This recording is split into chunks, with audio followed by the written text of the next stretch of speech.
South ఇండియాలోనే biggest sorry store మన Varahi silks మన విజయవాడ ఎంజీ రోడ్ లో డిసెంబర్ 4వ తారీఖున ఘన ప్రారంభం. నమస్తే, వెల్కమ్ టు సుమన్ టీవీ. ప్రస్తుతం ప్రపంచవ్యాప్తంగా కూడా ఆర్టిఫిషియల్ ఇంటెలిజెన్స్ విప్లవం నడుస్తోంది. ఆర్టిఫిషియల్ ఇంటెలిజెన్స్ రావడంతో చాలామంది కూడా ఉద్యోగులు కావచ్చు, ఉద్యోగాల కోసం వెతికేవాళ్ళు కావచ్చు, ఒక భయం అనే ఆందోళన అనేది కనిపిస్తుంది. ఎందుకంటే ఒక పనిని 100 మంది 100 గంటల్లో చేసే పని ఈ ఏఐ వచ్చిన తర్వాత 1 గంటలో చేసేస్తుంది, మా ఉద్యోగాలు పోతాయని ఉద్యోగుల్లో ఆందోళన. లేదు, నిరుద్యోగులైతే ఈ ఆర్టిఫిషియల్ ఇంటెలిజెన్స్కి పోటీ పడి దాన్ని నేర్చుకుని ఏ విధంగా మన ఉద్యోగాలు నిలదొక్కుకోవాలి, ఇది కూడా ఒక పెద్ద సవాల్తో కూడుకున్న పని. సో మారుతున్న టెక్నాలజీకి అనుగుణంగా అసలు ఏమేం చేస్తుంది, ఏఐ వల్ల భవిష్యత్తు ఏ విధంగా మారబోతుంది, ఇవన్నీ కూడా మనం తెలుసుకునే ప్రయత్నం చేద్దాం ఈ వీడియోలో. ప్రముఖ టెక్ ఎక్స్పర్ట్ రోహిత్ నామా నాతో పాటు స్టూడియోలో ఉన్నారు, మాట్లాడదాం. రోహిత్ నామా నమస్తే. రోహిత్ నామా, ఈ ఆర్టిఫిషియల్ ఇంటెలిజెన్స్ గురించి చాలా మందిలో చాలా భయాలు ఉన్నాయి. ఇంతకుముందు నేను చెప్పినట్టు ఉద్యోగాల విషయంలో నిజంగా అలాంటి పరిస్థితి ఉంటుందంటారా? సో ఇప్పుడు నా జాబ్ గురించి తీసుకుందామండి. ఒకప్పుడు కొన్ని టాస్కులు చేయాలంటే కొంచెం కష్టం ఉండేది. అంటే మొత్తం ఒక సర్చింగ్ ప్రాసెస్ కానీ, అండర్స్టాండింగ్ ప్రాసెస్ కానీ ఇవన్నీ కొంచెం టైం పట్టేది. ఈరోజు అదే టాస్క్ నేను చాలా ఎఫిషియెంట్గా చేయగలుగుతున్నాను. ఎందుకు అంటే మన ఏఐ వచ్చి నాకు హెల్ప్ చేస్తుంది కాబట్టి. సో కొన్నిసార్లు గంటలో చేసేది నిమిషాల్లో అయిపోవచ్చు, రోజు చేసేది వారంలో చేసేది కొన్ని గంటల్లో అయిపోవచ్చు. సో ప్రొడక్టివిటీ అనేది చాలా పెరిగింది. అండ్ సాఫ్ట్వేర్ ఇంజనీరింగ్లోనే కాదు, మొత్తం అన్ని విషయాల్లో ప్రొడక్టివిటీ చాలా పెరిగింది. సో ప్రొడక్టివిటీ పెరిగితే ఏమైందంటే మీరు అన్నట్టు చాలా ఎఫిషియెంట్గా వర్క్ తొందరగా అవుతుంది. సో తొందరగా అయినప్పుడు కంపెనీస్ ఏం ఆలోచిస్తాయి, ఇన్ని జాబ్స్ మనకి తొందరగా అవుతుంది కదా, ఇప్పుడు ఎందుకు చేసేస్తుంది, మ్యాన్ పవర్ని తీసేద్దామని చెప్పి ఆలోచిస్తాయి. అది ఒక్క రీజనే. ఇప్పుడు చాలా విధాలుగా హెల్ప్ అవుతుంది అన్ని విషయాల్లో మనకి. కాకపోతే కంపెనీస్ ఇప్పుడు ఎలా ఆలోచిస్తున్నాయంటే, ఇప్పుడు companies billions of dollars money spend చేస్తున్నాయి. వర్కౌట్ అవుద్దో కాదు అన్న టెక్నాలజీ కూడా ఇది 100% మొత్తం మార్చేదని కాదు, మోస్ట్లీ మార్చే ఛాన్స్ ఉంది. సో అలా అని చెప్పి కంపెనీస్ బిలియన్స్ ఆఫ్ డాలర్స్ ఎందుకు స్పెండ్ చేస్తున్నాయంటే, సో ఇది ఎంత వర్కౌట్ అయినా కాకపోయినా ప్రొడక్టివిటీ పెరుగుతుంది. ప్రొడక్టివిటీ పెరిగితే నాకు ఆల్రెడీ నా బడ్జెట్ తగ్గుతుంది అండ్ వేరే కంపెనీస్ బడ్జెట్ కూడా తగ్గుతుంది. సో మన టూల్స్ వాడతారని చెప్పి సో వాళ్ళు ఓన్లీ ప్రొడక్టివిటీ మీదే బెట్ చేసి, అంటే ఉద్యోగాలు పోవడం అనేది దాని మీద బెట్ చేసి వాళ్ళు ఇన్వెస్ట్ చేస్తున్నారు అనమాట. ఓకే. సో ఉద్యోగాలు పోవడం అనేది చాలా వరకు జరుగుతుంది. కాకపోతే దీన్ని మనం అనుకున్నట్టు దీన్ని నెగిటివ్ ఆస్పెక్ట్లో చూడకూడదు. ఎలాంటి ఉద్యోగాలు పోతాయి అనేది కూడా మనం చూసుకోవాలి. సో మనం ఏదైతే ఒకటే టాస్క్ని మళ్ళీ చేస్తామో, రిపీటెడ్గా చేస్తామో, ఆర్ లేకపోతే ఎక్కువ నాలెడ్జ్ లేని టాస్క్స్ కానీ, ఓకే ఎందుకంటే మన ఇండియాలో ఆర్ పర్టికులర్ మన తెలంగాణలో కూడా మొత్తం సర్వీస్ బేస్డ్ జాబ్స్ అండి చాలా వరకు, రైట్. ఇన్నోవేషన్ జాబ్స్ తక్కువనే. సో సపోర్ట్ డెస్క్లు కానీ, కాల్ సెంటర్స్ కానీ, ఇవి కానీ ఏంటంటే మన దగ్గర చాలా ఉన్నాయి. సో ఇలాంటి వాటిని ఏతో రీప్లేస్ చేయడం అనేది చాలా ఈజీ. సో మొత్తం జాబ్లు పోతే లేదని పక్కన పెడితే మన ఇండియాకి ప్లస్ తెలంగాణకి చాలా ఇంపాక్ట్ ఉంటుంది. ఓకే, అది ఒక ఆస్పెక్ట్ ఆఫ్ ఇట్. సో దీన్ని ఇంకొకటి ఏంటంటే, ఎవరికైతే నాలెడ్జ్ ఎక్కువ ఉందో, బిజినెస్ నాలెడ్జ్ కానీ టెక్నాలజీ నాలెడ్జ్ కానీ ఎక్కువ ఉందో వాళ్ళు ఎప్పుడైనా బాగానే ఉంటారు. ఇది కాకపోతే ఇంకొక విధంగా వాళ్ళకి వర్క్ అనేది వస్తూనే ఉంటుంది. సో మనం కూడా ఏంటంటే నాలెడ్జ్ పెంచుకునే దాని మీద, ఆ నాలెడ్జ్ వల్ల ఉండే జాబ్స్ అనేది మనం ఫోకస్ చేయాలి, అదొక ఆస్పెక్ట్. ఓకే. ఇంకొకటి ఏంటంటే, ఇప్పుడు ఫర్ ఎగ్జాంపుల్ ఒకప్పుడు మొత్తం ఎడ్ల బండ్లు కానీ, గుర్రాలు కానీ మొత్తం అవే ఉన్నాయండి. దాని తర్వాత కార్లు వచ్చాయి, బైక్స్ వచ్చాయి. సో మరి అప్పుడు ఒకప్పుడు అది మొత్తం ట్రాన్స్పోర్టేషన్ అది అయినప్పుడు, ఇది వచ్చినప్పుడు వాళ్ళ ఉద్యోగాలు పోయాయి ఒక ఆస్పెక్ట్లో మనం చూస్తే. బట్ వేరే ఉద్యోగాలు వచ్చాయి అండ్ చాలా ఉద్యోగాలు వచ్చాయి యాక్చువల్లీ దానివల్ల. సో సిమిలర్లీ ఇండస్ట్రీ రెవల్యూషన్ కూడా ఏంటంటే, ఒకప్పుడు మనం నూనె తీసే విధానం కానీ ఏదైనా కానీ చాలా మాన్యువల్గా ఏఐ గురించి దానికి అవగాహన పెంచుకుని దానికి మోల్డ్ చేసుకుంటే ఇంకా ఎక్కువ ఆపర్చునిటీస్ వస్తాయి అన్నమాట. సో ఇప్పుడు ఇంకొక విధంగా ఎలా చూడాలంటే, మనం ఇప్పటివరకు సాల్వ్ చేయలేని ప్రాబ్లమ్స్, ఇప్పుడు వ్యవసాయంలో ఉన్న ప్రాబ్లమ్స్ కానీ, హెల్త్ కేర్లో ఉన్న ప్రాబ్లమ్స్ కానీ, చాలా ప్రాబ్లమ్స్ ఇంకా సాల్వ్ అవ్వలేదు. సో ప్రతి ఒక్క రంగంలో ఆర్టిఫిషియల్ ఇంటెలిజెన్స్ వస్తుంది, వచ్చి ఇంకా ఎక్కువ హెల్ప్ చేస్తుంది. ఓకే. ఇప్పుడు హెల్త్ కేర్ డిసీజ్ ఉన్నాయి. సో వీటిని కొత్తగా ఎలా కనిపెట్టాలి, ఇప్పటి వరకు సాల్వ్ చేయలేని విధంగా మనకి అది హెల్ప్ చేస్తుంది మనం సాల్వ్ చేయడానికి. సో ఏంటంటే దానిలో ఇప్పుడు ఎక్కువ జాబ్స్ వస్తున్నాయి కదా, అంటే ఒక విషయం కనిపెడుతుంటే సో అది బాగా డెవలప్ అవుతుంటే అందులో జాబ్స్ వస్తున్నట్టే కదా. ఓకే, మన దగ్గర వ్యవసాయం ఉందండి, ఇప్పుడు అందులోనే 100 విధాలుగా 100 టూల్స్ క్రియేట్ చేయొచ్చు. ఇప్పటివరకు ఏంటంటే వేరే వాటి మీద ఫోకస్ చేయడం వలనో, లేకపోతే దాని మీద ఎక్కువ ఫోకస్ చేయలేకపోవడం వలనో దాని మీద ఎక్కువ మనం ప్రోగ్రెస్ చేయలేదు ఇంతవరకు. బట్ ఏ వాడడం వల్ల ఆ ప్రోగ్రెస్ కొంచెం ఫాస్ట్గా చేయొచ్చు. ఫాస్ట్గా చేస్తే కొత్త కంపెనీస్ చాలా క్రియేట్ అవుతాయి ఓన్లీ వ్యవసాయ రంగంలోనే. అప్పుడు అటు ఫార్మర్స్ బాగుంటారు, ఇటు ఈ ఎకానమీ కూడా పెరుగుతుంది అనమాట. సో ఎన్ని పోతాయో అంతకు రెట్టింపు వచ్చే ఛాన్స్ చాలా ఉంది. కాకపోతే మనం సర్వీస్ బేస్డ్ నుంచి ఇన్నోవేషన్ బేస్డ్కి వెళ్ళాలి. నాకు ఇప్పుడు ఒకటి జాబ్ ఇస్తాడా అని ఆలోచించడం మానేసి, ఇప్పుడు నేను ఈ ప్రాబ్లం ఎలా సాల్వ్ చేస్తాను, ఎలా బిల్డ్ చేస్తాను. ఇప్పుడు ప్రాబ్లం సాల్వ్ చేస్తున్నప్పుడు నేను చాలా నేర్చుకోవాలి. నేర్చుకుంటే నేర్చుకునే ప్రాసెస్లో నేను హ్యాండ్స్ ఆన్ ఎక్స్పీరియన్స్ చేస్తాను. అంటే కొత్తగా నా సొంతంగా నేను టూల్స్ బిల్డ్ చేస్తాను. ఆ ప్రాబ్లం సాల్వ్ అవ్వకపోయినా కానీ ఈ టూల్స్ నేర్చుకున్న దాని మీద మనం ఉద్యోగం సంపాదించవచ్చు కదా. సో ఎప్పుడైనా ఇన్నోవేషన్ పర్స్పెక్టివ్లో వెళ్తేనే మనకి ముందు ఫ్యూచర్ ఉంటుందండి. ఓకే, సర్వీస్ బేస్డ్ నేను ఓకే నాకు ఈ జాబ్ ఇస్తారు, నేను 10 సంవత్సరాలు ఇదే జాబ్ చేసుకుంటూ కూర్చుంటా అంటే ఇంకా నడవదు అది. ఇప్పుడు మన ఆంధ్రప్రదేశ్లో గూగుల్ డేటా సెంటర్ వచ్చింది. అవును, విశాఖ తీరంలో.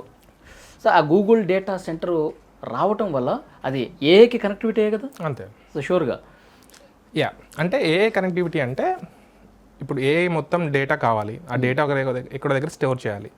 ఆర్ ఇప్పుడు మనం ఏం చేసినా కానీ ఇప్పుడు మనం ఏం అడుగుతాం ఒక క్వశ్చన్, అది ఒక సర్వర్ మీద రన్ అవుతుంది. రైట్, అంటే ఇప్పుడు ఎక్కువ క్వశ్చన్స్ అడుగుతున్నాం కాబట్టి ఇంకా ఎక్కువ సర్వర్స్ కావాల్సి వస్తుంది.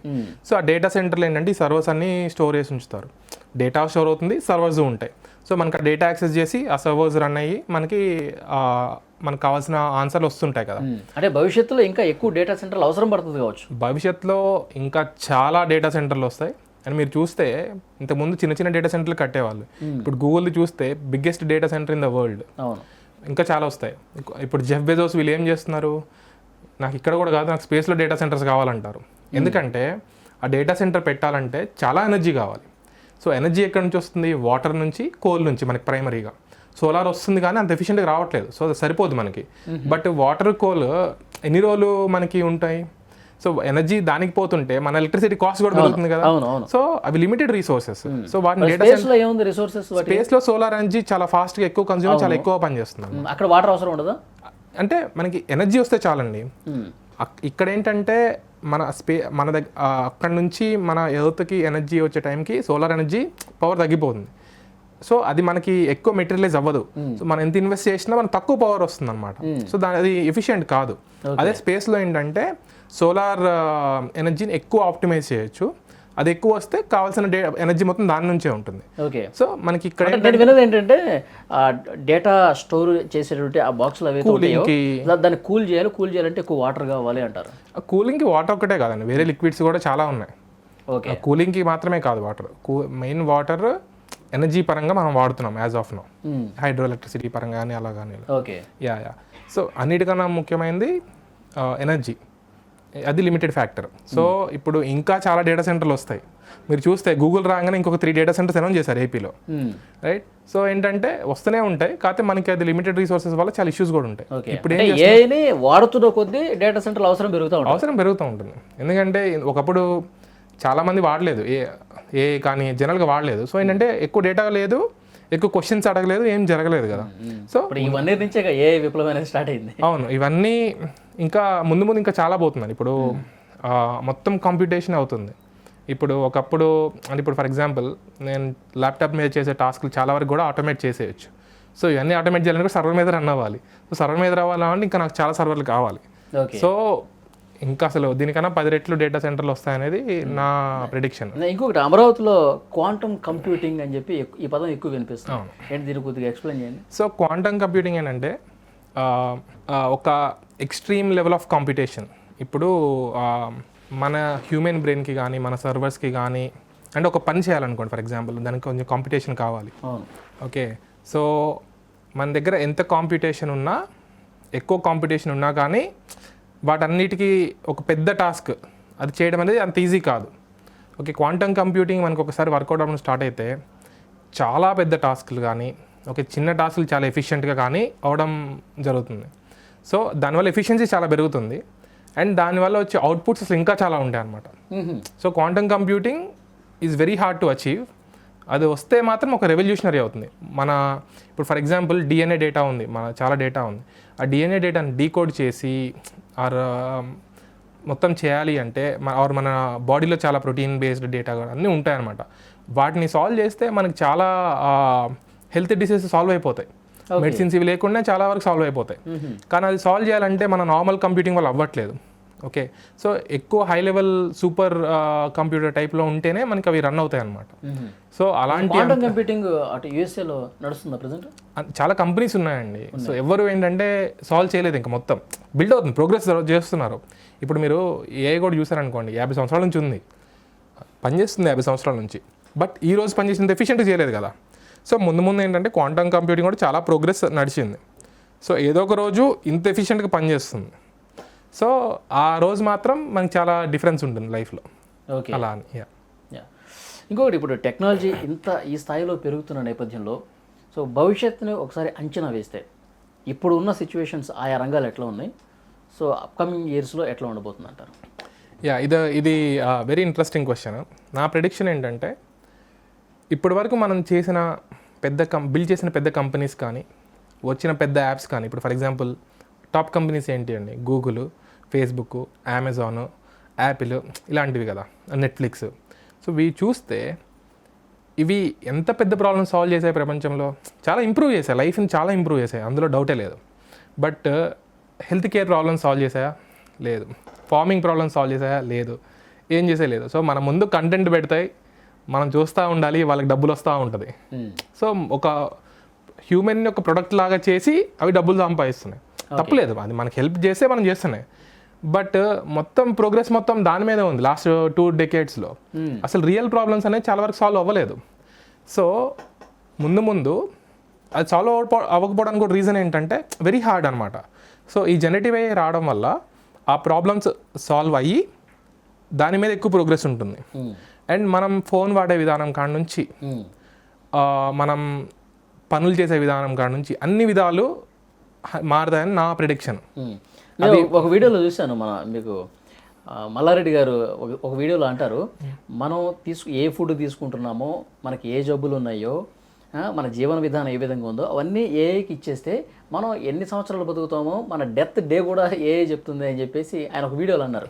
అదే నిజమేనది? అట్లా ఉండే అవకాశం ఉందా? అంటే మరీ ఎగ్జాక్ట్ డెత్ డే చెప్పలేదేమో కానండి, ఈ ఇంటిగ్రేటెడ్ అప్రోచ్తో చాలా ప్రెడిక్షన్స్ చేయొచ్చు. ఇప్పుడు ఫర్ ఎగ్జాంపుల్ యాపిల్ వాచ్ ఉందనుకోండి, మన సెన్సార్స్ ఆ డేటా మన హార్ట్ బీట్ వీటన్ని రికార్డ్ చేస్తుంది. ఇంకొంచెం డేటా వచ్చిందనుకోండి, మనం ఒక సెన్సార్స్ వాడి డేటా గ్యాదర్ చేసి ఏఐని ఒక బ్రెయిన్ లాగా వాడి మనం చాలా విషయాలు ప్రెడిక్ట్ చేయొచ్చు. అట్లీస్ట్ ప్రెడిక్షన్ కాకపోతే వచ్చే అవకాశం ఉంది, లేదని కాదు. మరి డెత్ డేని అంటే ఇంటెంట్ ఏంటంటే అంత పవర్ఫుల్ అని చెప్దామని చెప్పుంటారు, బట్ ఆ లెవెల్ పవర్ఫుల్ అయితే రాగలిగే ఛాన్స్ ఉంది. సో నేను ఇంకోటి ఏం చెప్దాం అనుకున్నా అంటే, సో ఇంత ఛాన్స్ ఉన్నప్పుడు మనం ఏ విధంగా ఆలోచించాలి, దీన్ని మనం ఎలా క్రియేట్ చేయాలని ఆలోచించాలి. అది వస్తుందిలే, ఏదో ఒక రోజు అయిద్దిలే అంటే మాత్రం దట్స్ నాట్, మన ఎకానమీ ముందుకెళ్ళదు కదా. సో అది నేను ఎందుకు చేయకూడదు, ఓకే, ఆర్ మన చుట్టూ ఉండే ప్రాబ్లమ్స్ మనం ఎందుకు సాల్వ్ చేయకూడదు.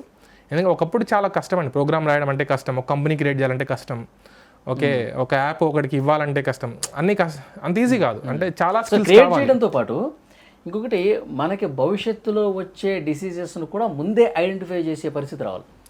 వస్తుంది. అదే ఇప్పుడు అది ఎలా వస్తుందని మీరు ఆలోచించారనుకోండి, అంటే ఒక లెవెల్ ఆఫ్ ఎకోసిస్టమ్ ఉండాలి. ఇప్పుడు భవిష్యత్తులో డేటా అంటే డిసీజెస్ పలానా సంవత్సరంలో ఈ 45 సంవత్సరాల వయసులో గుండెపోటు వచ్చింది అనుకోండి, 30 సంవత్సరాల వయసులోనే ఇతనికి ఆ భవిష్యత్తుని ఊహించే పరిస్థితి ఉంటుందా? అంటే అప్పుడు ఉన్నప్పుడు 30 సంవత్సరాలు నా డేటా నా దగ్గర ఉన్నప్పుడు, అంటే నేను ముందే 31 సంవత్సరం ఇది చేయొద్దని చెప్తాను కదా. అంటే ఇప్పుడు అలా రావాలంటే ఒక ఇంటిగ్రేటెడ్ అప్రోచ్తో వెళ్ళాలి. ఇప్పుడు అంటే నేను 30 years ఉన్నప్పుడు అతని జీవన విధానం ఎట్లా ఉందో దాన్ని కంటిన్యూ చేసుకుంటే వెళ్ళాలి. ఎగ్జాక్ట్లీ, అది ఒక విషయం. ఇప్పుడు నేనే అనుకోండి, నేను 32 years అనుకోండి, ఓకే, సో నేను 40 yearsలో ఎలా ఉంటాను అని ఒక మెషిన్ ప్రెడిక్ట్ చేయాలి అంటే నా గురించి అంతా డేటా మొత్తం ఆ మెషిన్ దగ్గర ఉండాలి. అండ్ ఆ మెషిన్కి ఇనఫ్ క్యాపబిలిటీస్ ఉండాలి, అంటే ఓకే ఇవన్నీ ఆలోచించి నేర్చుకునే విధానం.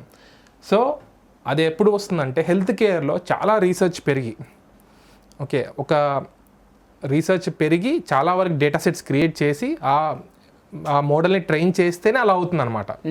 వస్తుంది కానీ చాలా ప్రోగ్రెస్ అయితే అది వస్తుంది. సో ఈ ప్రోగ్రెస్ మనం చేస్తామా ఆర్ అమెరికా చైనా దేశాలు చేస్తాయా? ఎవరు చేస్తే మొత్తం డబ్బులు వాళ్ళకే వస్తాయి, అంతే కదా. సో నా పాయింట్ ఏంటంటే అది అవుతుంది, సమ్వాట్ ఎదరవే అవుతుంది, కష్టం బట్ అవుతుంది. బట్ మనం ఈ టైంలోనే మన గవర్నమెంట్స్ కానీ స్టేట్ సెంట్రల్ గవర్నమెంట్స్ కానీ ఎవరైతే కానీ వీటిని ఎలా చేయాలి, వీటిని మనం ఎలా లీడ్ చేయాలి, మనం ఎలా ఇన్నోవేట్ చేయాలి అనేది ఆ విధంగా వెళ్ళడం అనేది చాలా ఇంపార్టెంట్. అది నేను చెప్దాం అనుకున్నాను. Thank you very much Rohit. మళ్ళీ మనం మాట్లాడదాం.